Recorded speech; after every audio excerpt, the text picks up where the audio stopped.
everyone. Thank you so much for coming to share this special day with us at the Gray Gables Railroad station built for President Grover Cleveland, of the pride of Bourne. We appreciate your being here and wish that we had had the landscaping finished, but due to weather conditions, that didn't happen. So if you need to sit, please sit up there. I think with this microphone, you'll be able to hear everything. We should be just fine. We have a short program here, and then we're going to ask you to move down by the canal where there is more seating, enough, and a tent. And our guest of honor, President Grover Cleveland, will speak with you there.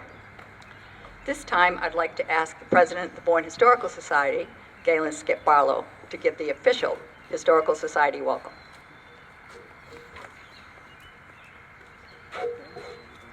Thank you, Judy. I want you to know right off, Judy McAllister and Judy Reardon really organized this whole event, and I thank her especially. I want to welcome everybody to the Aptucxet campus. I hope you have the time to stay here today and walk down back and see a lot of our exhibits and have some food. We've got some food down there. You know, that's the best part. I want to thank a whole bunch of people. They asked me to say a few words and they actually put a number on it. So I want to thank Sheriff Cummings and on all his support crew that came and they helped us do a lot of work here. I want to thank Mike Eaton, who was the chairman of our railroad committee, Fran Bogdan, Maureen Dunn, Neil Langell, Ted Ellis, Beth Ellis, Diane Flynn, Thelma Loring. She gets involved in all our projects and she helps us find added funding when we need it. Sometimes we don't have it, sometimes we do. I want you to know that in the past 6 years, we've closed out 6 major projects on this property. We've done 6 major projects. 3 were funded by CPA funds, and 3 were funded by Thelma Loring getting out and beating the bushes and finding us the money. I'm serious. So we got 6 major projects done, and I really thank Thelma for all she's done for us. Jean Gleason, Jean Campbell, Judy Reardon, Judy McAllister, Bob Nelson, Kyle LaFlamme. Kyle LaFlamme showed up with a wrecker and picked these light poles up and brought them to us. The state gave them to us, but they weigh 700 pounds. We couldn't pick them up. You know? So we sent this kid down there with a wrecker, and he snagged them, and we got them for nothing. Jimmy Flynn, Linda Zern, Mary Ellen Curran, Aptucxet Hardware matched all the paints for us and actually donated $300 worth of paint. I mean, that's significant, guys. I want to thank a guy who has never actually come forward and said he did anything, and that's Tom Cahere. Tom Cahere, I think he spoke a few words, and all of a sudden, we had railroad tracks and ties. I'm serious. I want to thank him. He's not here, but I want to thank him, and I want to acknowledge the fact that he's a big supporter of the Historic Society. Of course, Barry Johnson, who's the head of the CPA committee, but he's a big Historic Society supporter, and he's always there when we need him. He's been tied to this railroad station for 50 years. Not actually tied, but involved. I want to thank Chris Podersky, who's the president of Mass Coastal. He said they'd help us. I want to thank Mark Rankin, who's his foreman, who said, yeah, we'll help you. And then these 2 guys that came over here, Scott and Nathan, and they actually hand spiked the tracks. They were told to by Podersky and Rankin. They did it, and I want to thank them. So that's my words, guys, and I want to thank all of you for coming out for this wonderful event. And I want to thank God that it's not raining. Thank you.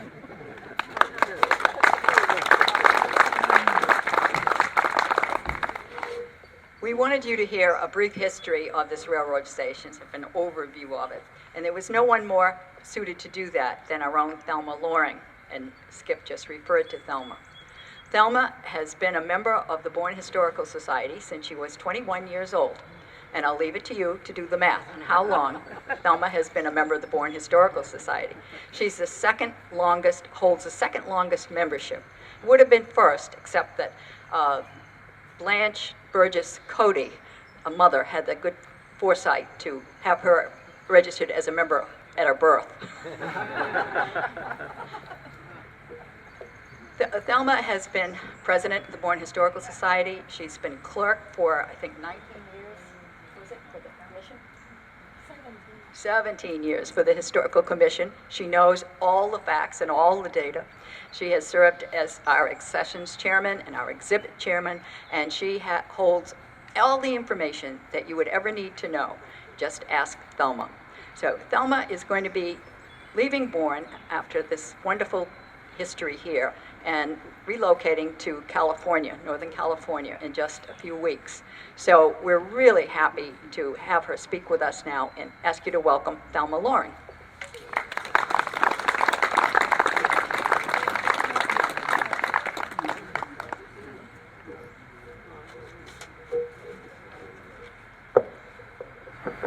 Good morning. I certainly did not expect that kind of an introduction, but thank you, Judy. President Cleveland had his summer home, Gray Gables, in the nearby village of Gray Gables. Today, it would have been on the Cape Cod Canal and across from the Maritime Academy. In his time, it would have been on the Manamet River, and although trains were plentiful, he had to have his caretaker, Bert Wright, meet him in Buzzards Bay with a horse and carriage and drive him over a mile in his home, to his home and family. And today, he would have got back to Bourne Village by going that leg of Keene Street. Here's the center, that leg. Mr. William Gidley, the station master at Buzzards Bay for many years and highly respected by the railroad officials, asked them for a railroad station to be built near Gray Gables for the convenience of the president during his second term.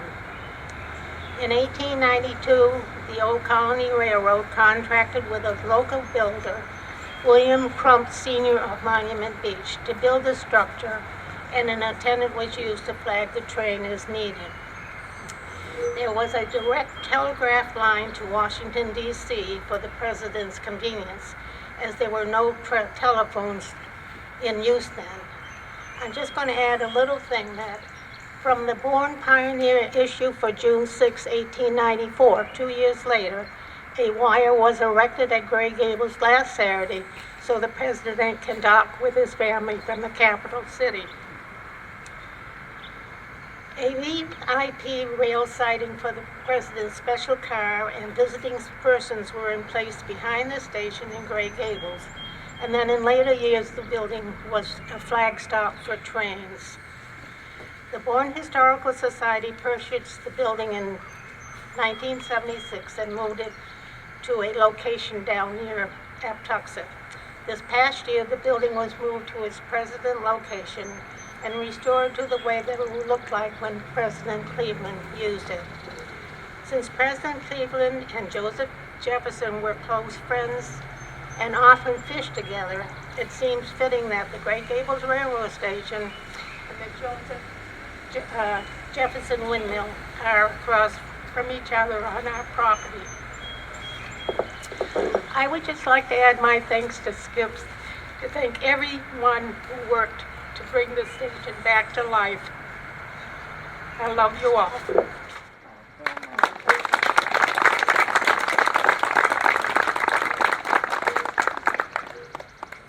Thank you, Thelma. This is not on your program, but I would like to introduce a special guest. This is Michael Jackman, who is a district director for Congressman William Keating, and he would like to make a proclamation.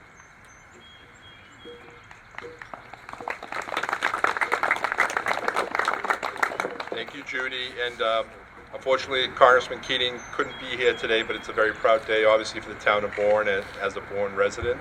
He's glad that you were able to make a little time for this presentation.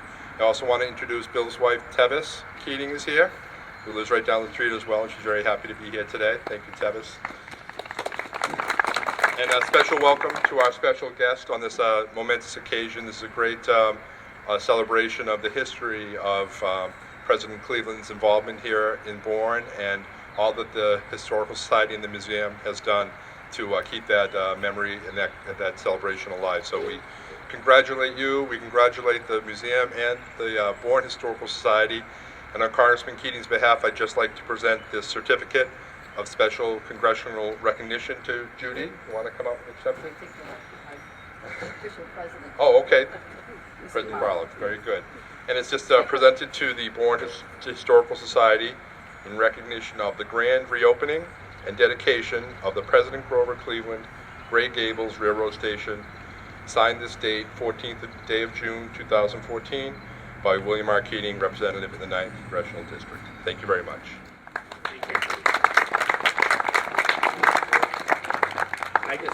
I just want everybody to know how honored we are that we've been recognized and we've received this proclamation. And I especially thank Bill Keating for signing it. Thank you. Thank you very much.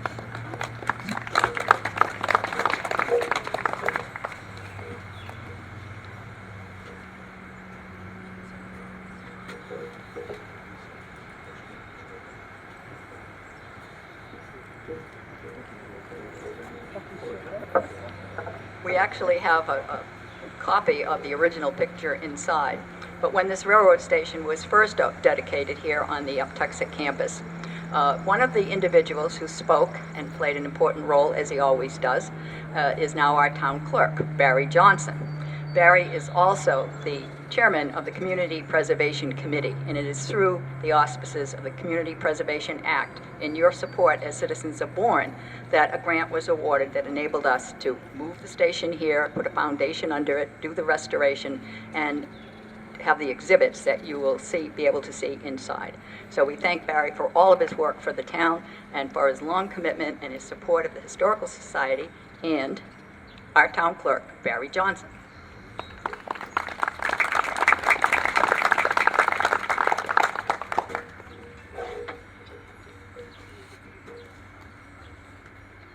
Thank you, everyone, and thank you for coming today. I love the way I was characterized in the program, a return engagement, and that's absolutely correct. It's very, very hard to think that over 37 years ago, we were doing the same ceremony when it was moved to the Aptucxet site. So I've gotten a little older, so bear with me just a minute. I have to read just a few remarks.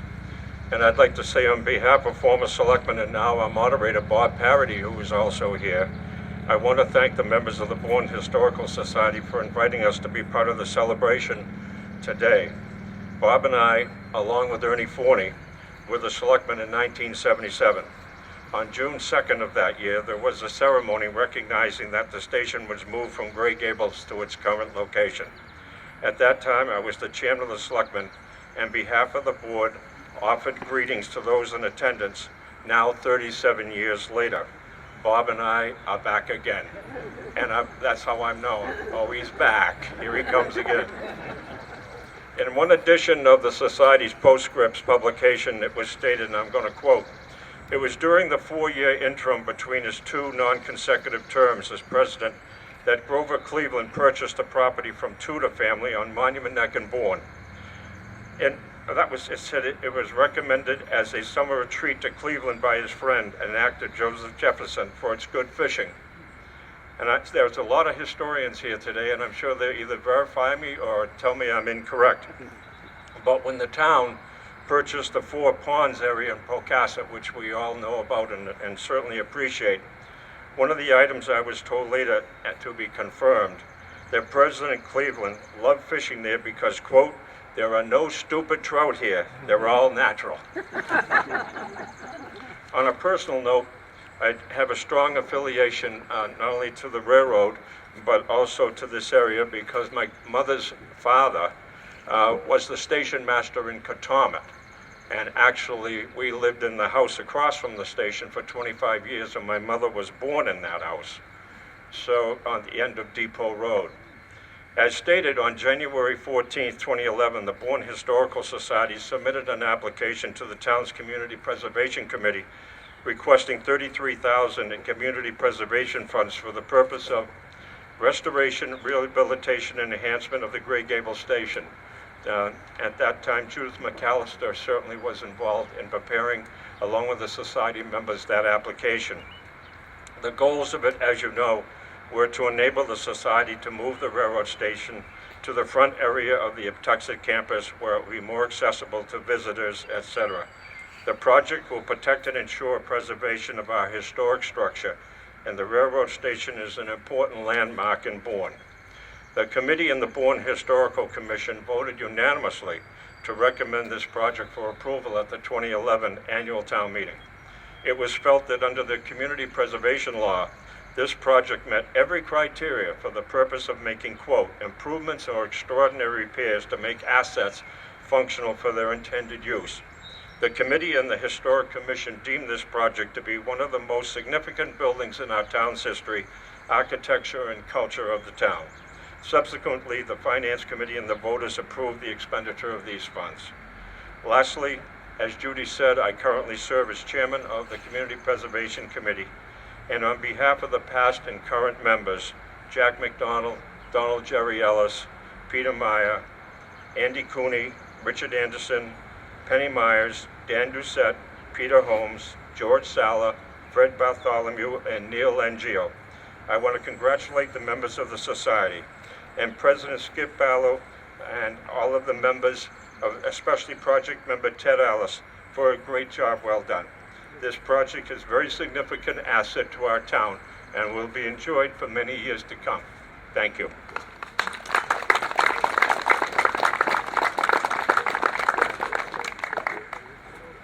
Is Bob Parody here? Yes. Bob, please come up. I'm sorry I missed you there. No. Oh, okay. We asked Bob if he would speak because along with Barry, Bob did speak at the original dedication. And Bob said he'd rather just wave. Bob is our town moderator, and he has much in common with Grover George Cleveland, as George was town moderator in Tamworth, New Hampshire for over 25 years. Over 25 years, I believe. So I thought you should meet Bob. But Bob said he always defers to Barry. They were served together on town boards for many years, and he told me the other day, I always did defer to Barry. Maybe not always. Our selectmen are represented today by the chairman of the Board of Selectmen, Peter Meyer. I would also like to recognize Linda Zern, who is our select woman, proud to say, right there. And Jerry Ellis will try to join us later. He had a commitment where he was presenting another program, but if he can, he will join us. So we thank you all for being here, and Peter is going to bring a welcome from the board.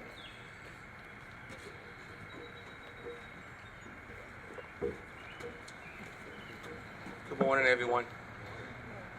I don't have much to say, to be honest with you, because I'm not historically. I don't have this line of experience to give you the background of this. That's why I was going to let Jerry Ellis speak on behalf of the board. I want to thank you all for welcoming us, for being here today. This is really a tremendous facility, and it's thanks to a lot of people who put their sweat and tears and their volunteer time into this. I want to talk about the best use of your TPA dollars. This is it. You get to preserve something that's been a significance for this town, and I'm glad of the outcome of this station behind us. And it's ironic because my first goal as chairman is to look into bring commuter rail back to Buzzards Bay. So now we're here talking about the past and also talking about the future. So again, I want to thank you all for welcoming us here today. I really appreciate it, and I will yield the rest of my time for anybody else who wishes to speak. Thank you.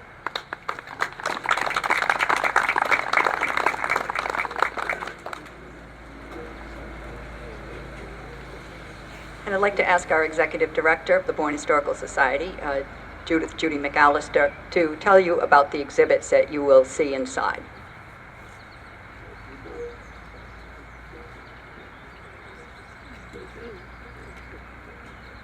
Good morning.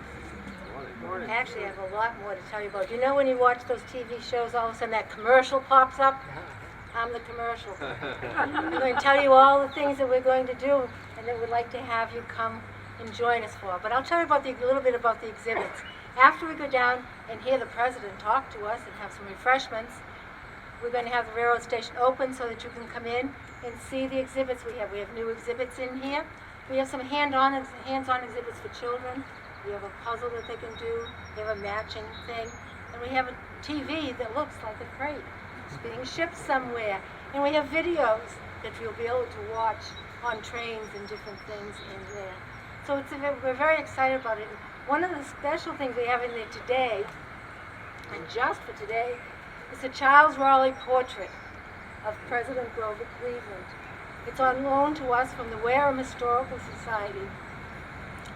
They very graciously loaned it to us, and it's going to be on exhibit at the Historical Center after today. So you have to come there to see it. But today you have the opportunity, the first ones to see the Grover Cleveland portrait. We did bring it down today because after all, the railroad station was built for the president. But we also have, one of the important things we have here, you notice around where Paul's standing, all those bricks? Well, you can purchase one of those and have one put in with the name of a loved one, or even yourself if you want, or anything else. Can't hear you. Oh, I'm sorry. How about that? Oh, okay. There must have been tall people here ahead of me. Anyhow, we have bricks there, and people can purchase them and put names on them. And we're hoping to have it not only there, but to have it all the way come up and walk to someday. Next Saturday, we have our annual Strawberry Festival. So we hope to see all of you back here again for that. Then the next Saturday, we have all our Saturdays full at the Bourne Historical Society. We're having the opening of our summer exhibit. And not only that, but we're having the presentation of the new book about Bourne, which Joya Dimmick just finished for Arcadia. So she'll be there to tell you a little bit about it and to sign copies for you. They'll be available. So we expect to see you for the next 2 Saturdays, too. And so that you don't have to listen to me tell all the things inside. Whoops, sorry. There's a paper in the office in here, and a rack that tells about all the things we're doing for the Canal Centennial. And so these are the things that all the historical groups in Sandwich, Bourne, and Wareham are doing. And then, of course, we have our own, just in case you don't know about us, we have our own brochure here, too. We're always looking for volunteers. We have lots of fun, we really do. Maybe if you came by this morning, we were pulling our hero, you didn't think so, but we really do. Leading up to that pulling hero, it was a lot of fun. And it's very exciting now to have all of you here to come and see this. One of the things you're going to see in the exhibit is an almost empty cupboard. You know, the last 3 years, every time I talk to people, I get very excited about the railroad station, and I bet some of you too have come and said, oh, I have this to do the railroad. Could you use that in the exhibit? And I said, oh, yes. Well, now's the time. We have an empty case ready for all of those things you folks have out there about railroads that we could put in. So, now we're going to go down and see, listen to the president speak to us. Sorry. Forget the music, but I do want to point out that flagpole is the Hoxie School flagpole, which was donated to the Historic Society 4 or 5 years ago.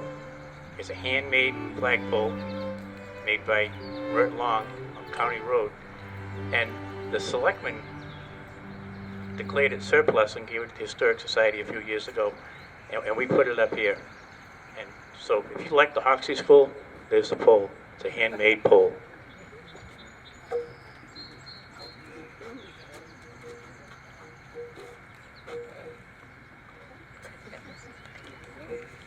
Thank you, Judy. We gave her the hard stuff. Because we're going to close with a song, and we hope that you will join in.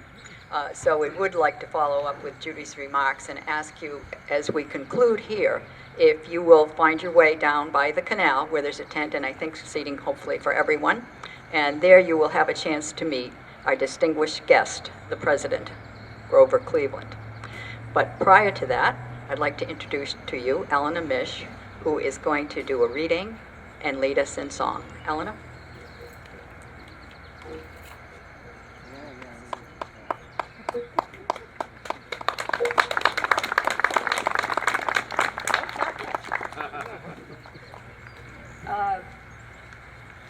I come here representing my good friend, Mrs. August Belmont.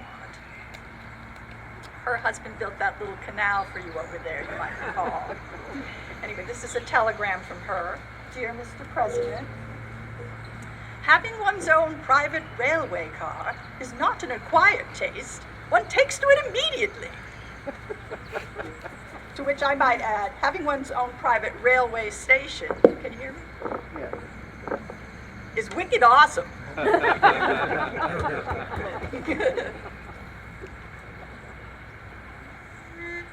Please join in if you can.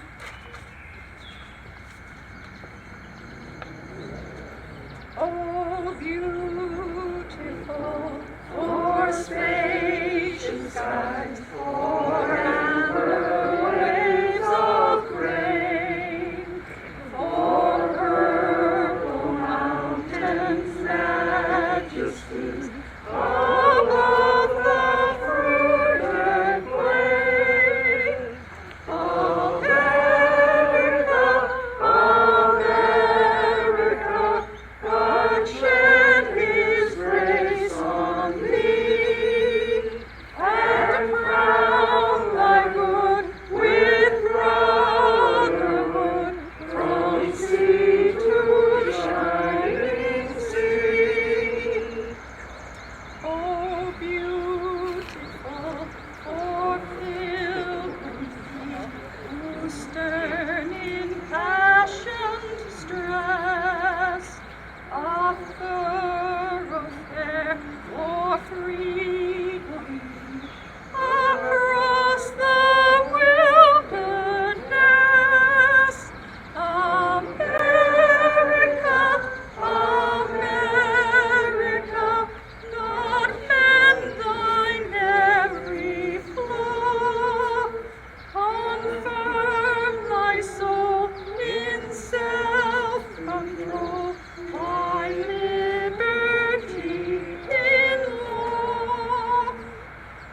Oh, beautiful, for patriot dream that sees beyond the years, thine alabaster cities gleam, undimmed by human tears.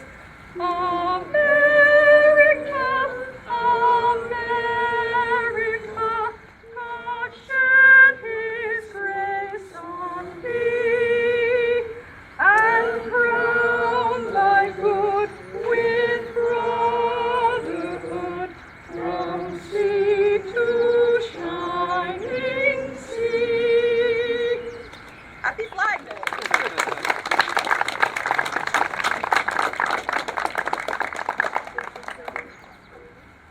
Thank you all. Please join us by the canal.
It is a great pleasure to be back in Bourne, so close to Gray Gables on this magnificent day where the rains have held off to allow us to come together to celebrate the restoration of my magnificent railroad station that was so important to myself and my family, because whenever we arrived at Gray Gables, it was always the happiest of occasions. You know that Cape Cod is known for many, many things, and one of the things that drew me to Cape Cod was, of course, the climate is wonderful, the agriculture is well known, but it was truly, if the truth be known, the fishing that brought me here. Not just myself, but many other noted statesmen, including that great orator Daniel Webster, who came here because this was where he was able to come up with his greatest speeches. The greatest speech he ever gave was probably the speech at the Bunker Hill Monument, where he was extolling the virtues of those veterans of the War of Independence. A speech that he began with the stirring words, "Venerable men." Few people know that he composed that very speech while fishing knee-deep in Mashpee waters.